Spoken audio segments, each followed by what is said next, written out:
All right, everyone. So we now know what John Cena said to Jey Uso after the match. Here's what Jey Uso said. He hugged me and he goes, "Hey, I remember your first tour. I always told you and your brother you guys would be fine. Be yourself. Look at these people now." That's when he turned me to the crowd, and they were just hitting it, man, the yeet taunt. So yeah, man, love for John Cena. He's a GOAT, man. So look, I love this. I love this moment. Jey Uso, it's interesting because he is over. I mean, there's just no other way to say it, right? The fans, they love him when he comes out, and that's a big, big thing as it pertains to WWE, right? It doesn't matter if you're hated or you're loved, but you gotta have people gotta think something about you. If you come out and it's quiet, that's when you know you did something wrong. And John Cena, you think about this, he lost this match, and it's not that he's probably too upset about it, but you figure this is his last Royal Rumble. It would have been cool for him to go out winning it. And yet, even in that moment, after having lost the Royal Rumble, he goes over to Jey Uso and gives him his props, which this is the biggest moment Jey Uso, may ever have in the WWE. I mean, I'm sure he'll have one at WrestleMania too, but this is a huge moment. This is him getting to the next big thing. And it's certainly the biggest one he's had at WWE so far, uh, as a singles competitor. So I love John Cena. He's going to be, this farewell tour is just going to be perfect. And there's a level of legitimacy that having everything going on with Cena even added to this Royal Rumble. The fact that Cena was the one eliminated, it just made this moment even bigger. And I think it's going to spark something that's going to be really great. And I would love to see Jey Uso get his chance to really succeed. So we'll see if he can. But kudos to John Cena, giving the guy his props, even though he's probably sitting there going, it would have been a little bit cool to win my final Royal Rumble. So thank you all for watching, and we will see you next time. All right, everyone. So we've been talking about Zilla Fatu, the son of Umaga. He potentially could, be coming to the WWE. I don't know if it's anytime soon. I have no clue when it may be, but he could be coming to the WWE at some point. And so he talked about recently, the bloodline and all of that. Here's what he said. "Just trying to separate my name, Zilla Fatu, from my family. That's the challenge right now. I'm trying to show people that even I'm still connected with this bloodline. I got my own stuff going on. Zilla Fatu's a whole different brand, so that's what I'm going to be trying to do right now. We're just taking it one day at a time. I feel like my story, I went through a hardship at a young age. At 16, I did 6 years in prison. For me to come home and actually try the family business out, because to be honest, growing up, I didn't want to do this. Nobody in our family really wanted to do this, but it was an option when I came home from prison, and I'm actually happy that I started doing it because it just brought me closer to my pops. If it wasn't for my pops, there wouldn't be none of this stuff that's going on right now. So it's only right that I come back and reclaim my birthright, the Ulafala." You know, I gotta, I gotta say, this has a potential to be a really interesting story down the line. I've been saying I wanted to see The Rock versus Roman, kind of, two competing bloodlines, have a feud that way, but it doesn't look like we're getting that at that point. So I don't know. But we may get it down the line, but it doesn't look like we are now. But, Zilla Fatu here, right? He can come in and he could do some stuff. If I don't know how long it's going to be, but, the last video we did, they said he's taking his time. He's going to be patient about it, but this could be a thing that can get this bloodline storyline going again. A year, 2 years, 3 years from now, this would be something really, really special. So I thought it was worth mentioning. It's crazy that there could be another one potentially coming into the WWE, and it would have a major impact. Like right now, we have Jacob Fatu, who's having this major impact, and you're seeing it. This could be another example of that 1-2 years down the line. So thank you all for watching. Hogan returned. Here we go. Here we go. Come on. Welcome back to you, That baby. pop was something. It was something. It was a pop. It was. That was an ego pop. Lord have mercy. Wonder what you think he went back to the dress. Well, you were there. I was there. What happened? What happened backstage after he came back? When I saw him, he was no selling it and pushing his beer.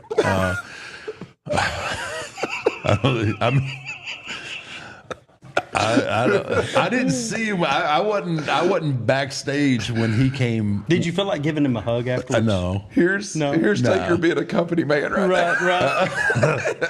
right. I was. Did you feel bad for him? No. Well, hey man, I got feelings. I got feelings for people. Like sometimes in life, things come back. And Why- There's one guy in the wrestling business that you can trust with an opinion like this. It would be the Undertaker. Because Undertaker, in a business that is a lot of me first stuff, right? He is the ultimate team guy. He was the ultimate team WWE guy. Did it for the company over anything else. Even when everybody was jumping ship, he remained. And obviously, you talk about guys like Austin and The Rock and everything like that.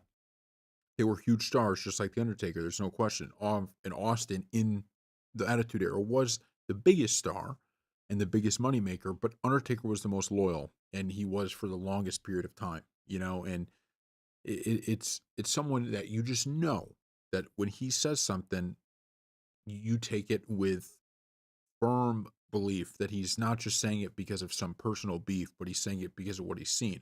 And I watched a video of him for this video of him talking about, I guess, early on when he fought Hogan, that Hogan claimed that, you know, Taker injured his neck on a move, and then Undertaker confronted him afterwards because, like Taker said, he's like, "Hey man, I was nervous. I was a young kid, like only like 20 something, and I thought I just injured the biggest thing in the company."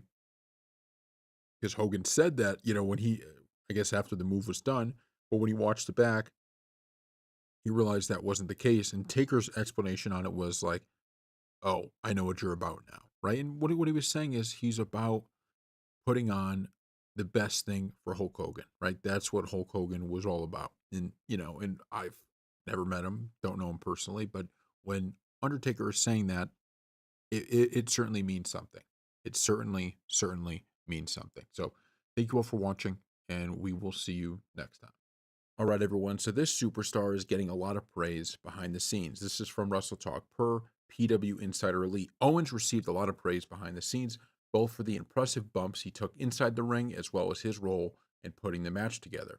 Per the report, Cody Rhodes and other names involved with the planning of the bout were praising Owens whenever they received compliments on the match, reasserting that Owens deserved the credit. It seemed that Owens is testing the waters as a WWE producer, with the former Universal Champion previously listed as a producer for his match against Rey Mysterio on the January 17th SmackDown episode.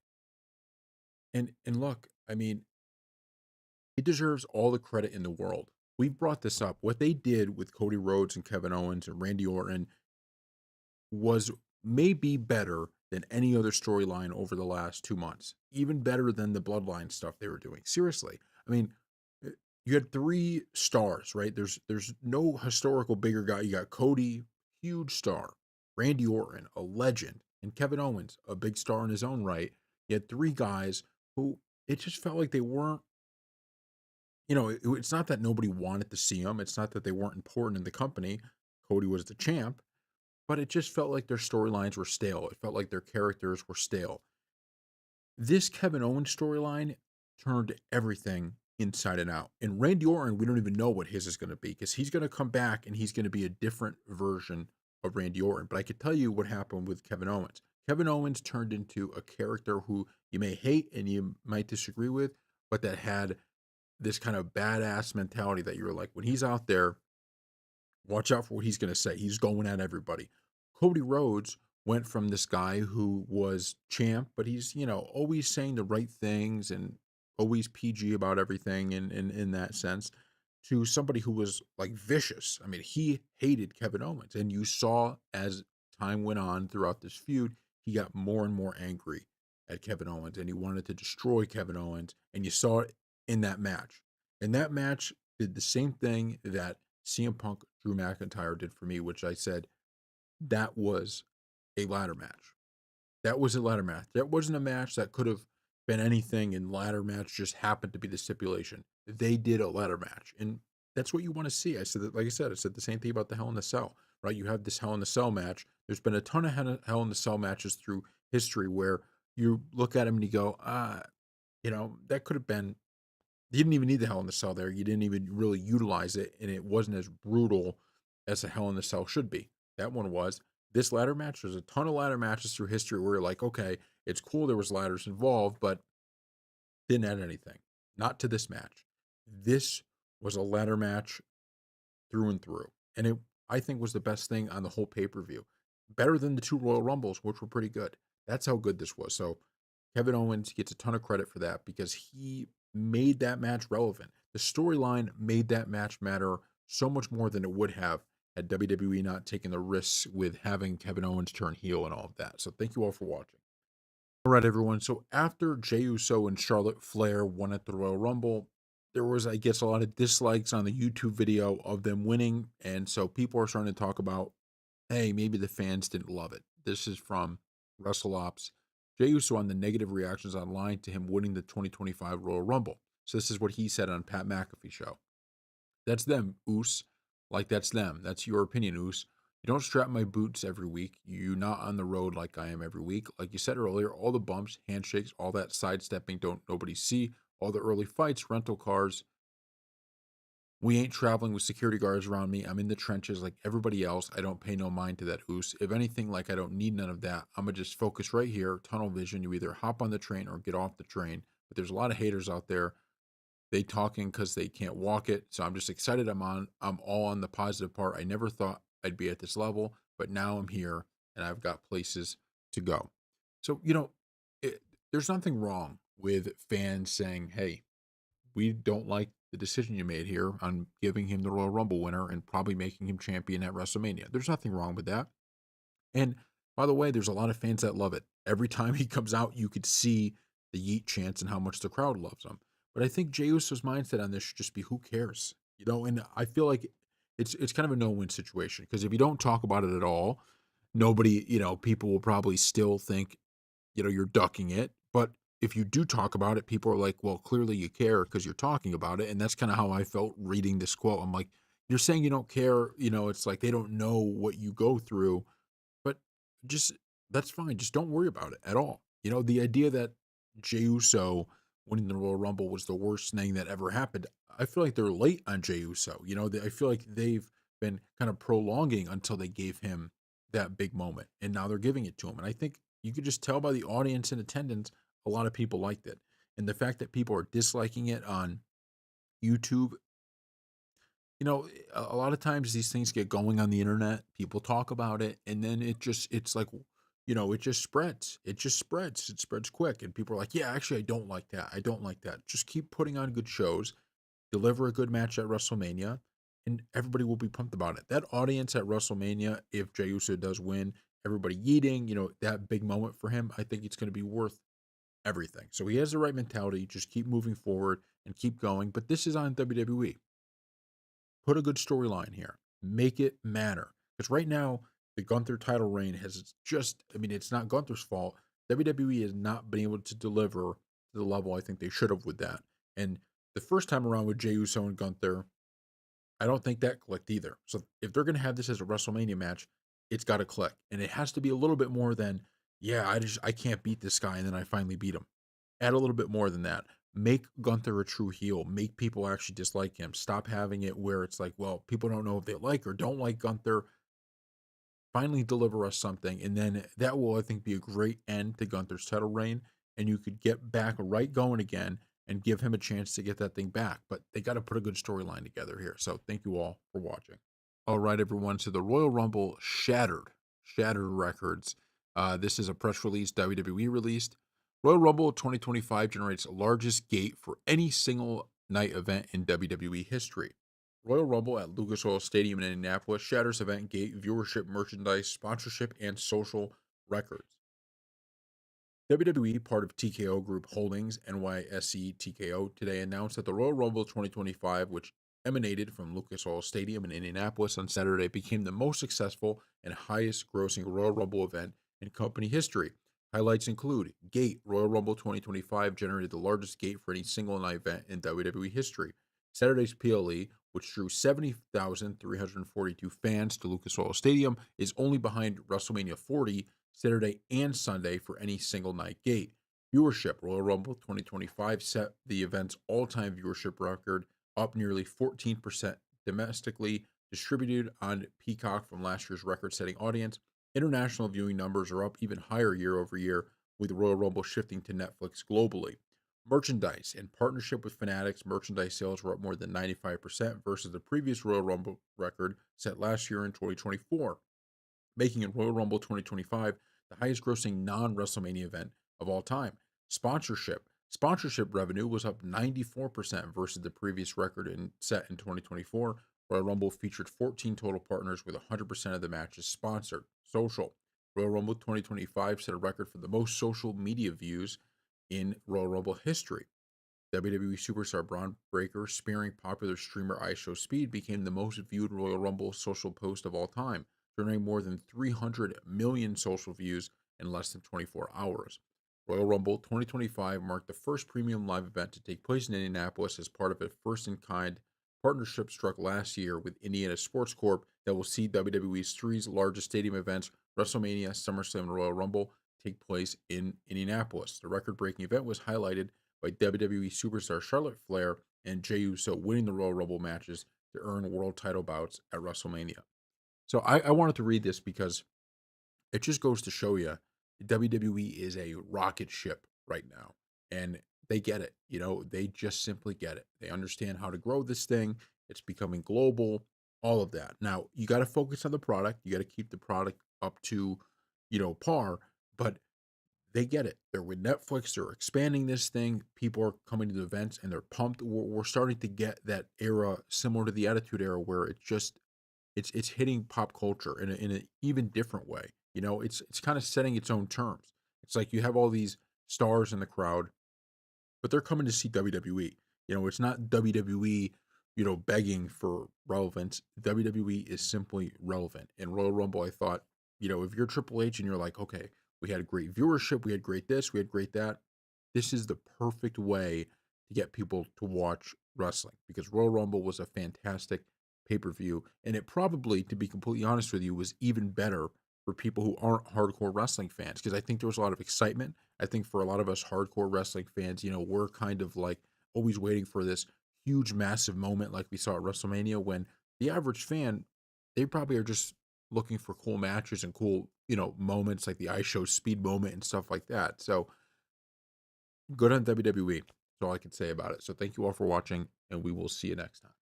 All right, everyone. So we have an update on the big scandalous thing that happened after Royal Rumble. We didn't know what it was. All we knew was Drew McIntyre was pissed off. Well, now we know what the issue was. So this is from Wrestle Talk. As reported after the show, Drew McIntyre was angry backstage after something had gone wrong with his elimination from the men's WWE Royal Rumble match. It then emerged that there seemed to be one specific person McIntyre was frustrated about for allegedly prioritizing getting his moves in and trying to get himself over at the expense of some of the other stories that were supposed to be told. Then further reporting emerged that there were several other stars in the match who shared the same opinion as McIntyre about that specific person.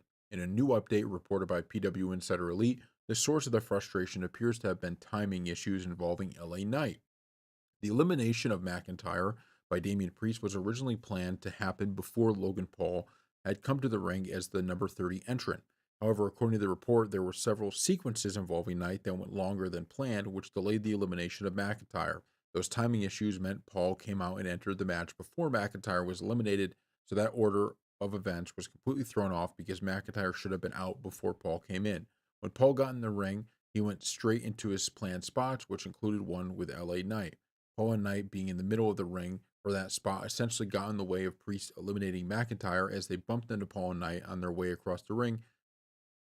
The Priest elimination of McIntyre was supposedly set to kick off WWE WrestleMania 41 feud between the two, so it should have come across as a bigger deal than it did because the Knight and Paul interaction ended up distracting it.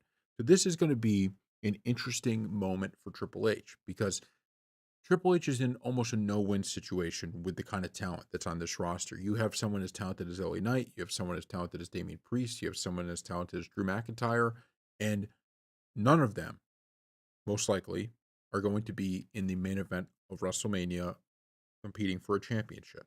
So what happens is, especially when you have someone like Drew McIntyre, he feels I should be in that event. And now he knows, okay, I'm not going to be in that event, but it gets even worse now for him, right? Because now even the match that he didn't want to probably do in the first place now with Damian Priest, that's kind of he already feels like he's being slighted. Now because of this mess up by LA Knight and others, now you get to the point where, okay, now even that match is going to look worse because the spot to set the thing up was botched and by no fault of his own. So that's why he was angry. So this is a moment for Triple H here where, this is where it gets tough and you have to be able to deal with talent upset and find a way to explain it to him when you have no real piece of information that you can give him. There's no win here for Triple H. There's no way he could talk to Drew McIntyre and make him happy about what's going to be happening at WrestleMania because Drew McIntyre doesn't want that, right? He wants to be fighting for the championships. That's where he thinks he should be. Damian Priest probably feels similarly. And when you have this big spot set up that is supposed to set up that match and it gets taken away due to Logan Paul and LA Knight, you're already mad about what's going to happen. Now you're double mad. So I don't know what's going to come of this. I don't know at the end of the day whose fault it was, if it was LA Knight or what it is. We're just reading these reports, but this is a test. A lot of people think, oh, well, WWE is doing great. There's nothing bad that's ever going to happen now to the end of time. No, these are the moments that can make or break whether you lose a star like McIntyre or like LA Knight or, frustration begins to build. And it makes it a lot harder when you have all this talent. When you don't have a lot of talent, okay, my top guys, I'm going to put them in the main event scene. When you have all this talent, you got guys who are main event worthy who aren't going to be in the main event. And that's tough for them to understand. And there's no win for Triple H. There's nothing Triple H can do to get a win. There's just nothing. He has to just find a way to make them see the bigger picture. So thank you all for watching, and we'll see you next time. Then, as a friend of Trump, you go speak for Trump. Then you piss off about half of the country. Yeah. Are you still in the middle of feeling that? Like at the Intuit Dome, I don't think any of us expected. No. Oh, I did. You expected that because of the political stuff or because of everything else? But you got to realize, last time I ran hard in L.A., I was a bad guy. I was Hollywood Hogan, man. I was riding dirty with the boys, Nash and Hall, and we were spray painting people and crotch shotting everybody and started out with the too sweet stuff. So last time I was there, I was a heel. But I think the politics had a whole lot to do with it, like you said. I would say, I would assume you get into politics and also some other stuff, Yeah, of course. But at the end... Yeah. I mean, when you're in a public eye for 40 years. Yeah, you do slip and fall a couple times. Yeah, and they're going to see it. Everybody's But anyway, at the end of the day, we kind of looked at it the next day because, I had like 11 billion impressions, and some of the other guys, some of the big stars that were on that car that night only had like 3 billion. I don't name names, but, we were so you were like, I was like, hate me some more. We actually ran a press conference the day after. I don't know if you got a chance to see it from the Hulkster, but we have a lot of questions for you. Is that okay? Yeah, but the one thing is, I was talking about the beer. We're in a relationship with the WWE. They're my partner in this thing, and I had to be a good guy in LA. Yes. Now, if this was for wrestling, and they turned on me like that, I'd have turned into Hollywood Hulk Hogan. I said, oh, hell yeah. So you hate me for everything I've done for all the Make-A-Wish kids and everything I did for your kids. Well, guess what? I did it for the money. and by the way, since you want so much hatred coming your way, I hope you have a good time when Kamala Harris, is your new governor, and you're all standing in the soup line. Mic drop. See you. Jeez Louise. But I couldn't do that. Yeah. But I was ready. I was ready to go after him. Well, I thought. So, I think obviously with Hulk Hogan here, I don't think they were booing him because the last time he was in California, he was Hollywood Hogan. I don't think that that's the case, I got to say. But there's two things I think that this interview shows. Number one, Hogan has to understand that beer sponsorship and the way that all went down with, that was the reason he was on the show. That alone may have gotten boos. Forget everything else. That alone could have gotten boos because when Undertaker comes out, he's part of the show. Doing a sponsorship, regardless of it's a sponsorship with WWE, it's just don't do it. I don't know. I just looked at that and I was like, what's the point? Why would you even cheer for it? You know what I mean? It just doesn't make a lot of sense. Now, the politics stuff, that probably did play a part. I don't know if that was all of it, 50%, 25%. I mean, Undertaker was also vocal, but because people were bringing that up, but I don't know if he was quite as vocal as Hogan was, but still, at the end of the day, we don't know how much that 150, 25, whatever. But I think Hogan finds something here at the end, which is if he does appear on WWE TV again, if they continue to have him on TV, he should just embrace the heel. I mean, what's the point of not doing it? You know, if you're going to go out there and you're going to do a beer sponsorship, you might as well not even come. There's just no reason to have you on TV. But if you're going to be doing something as it pertains to going on the show as part of a storyline, WWE loves doing this kind of realism stuff, right? Playing to real feelings from the WWE audience. And like he's saying, if I get booed, then play into it. Get booed more. You know, like I don't have necessarily a problem with that. I would be wondering if WWE would want him to go down that route. You know, I feel like WWE may just be at the point where they're like, there's really no reason now to keep bringing him back just to get booed because we don't have any storylines we want him a part of. And he's not doing any favors with the partnership if he's getting booed when he's doing the promo for it. So there's probably a lot of that. But at the end of the day, you know, I will say for like with a 95% certainty that I don't think he was getting booed because of, you know, anything to do with the NWO. I would doubt that. So